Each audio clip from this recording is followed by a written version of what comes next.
You know, what was it like working with all these directors and, you know, the conceptual stuff for movies and all, you know? Tell them, you know, it all runs together, and I don't remember, and there's so much stuff that I did conceptual art for where the movies never got made, you know.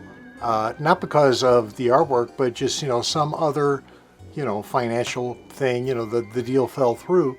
The guy I worked with on Ghostbusters was named Michael Gross, who was new to producing. I think Ghostbusters might have been his first film.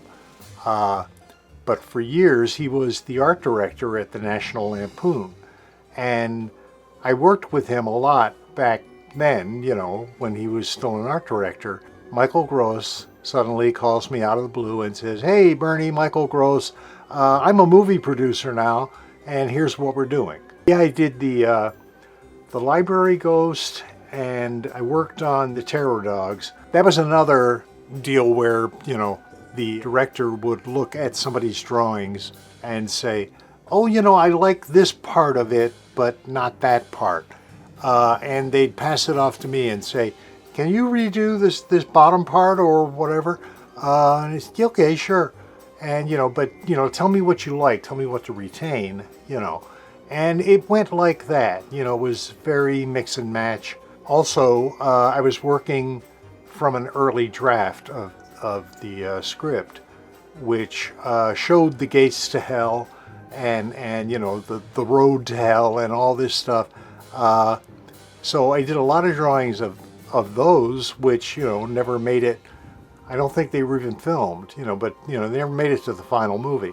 They kept all the art from Ghostbusters, and, you know, I don't know how much of it Mike Gross actually sold, or, you know, other people or what, but that was my first lesson really in movie work.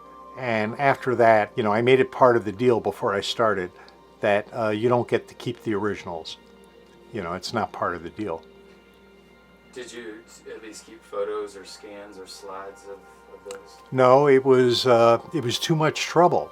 Yeah. At the time to photograph all this stuff. Scanning did not exist in 1983. So yeah, there was no record of it, you know, and once you parted with an original, that was it, you know, unless you had some film or a copy. I would make, for years, I would make cheap Xerox copies of what I was doing. I tried to keep as much of it as I could, you know, and for the most part, I was able to do that. Got screwed a couple of times, but never by the same people twice.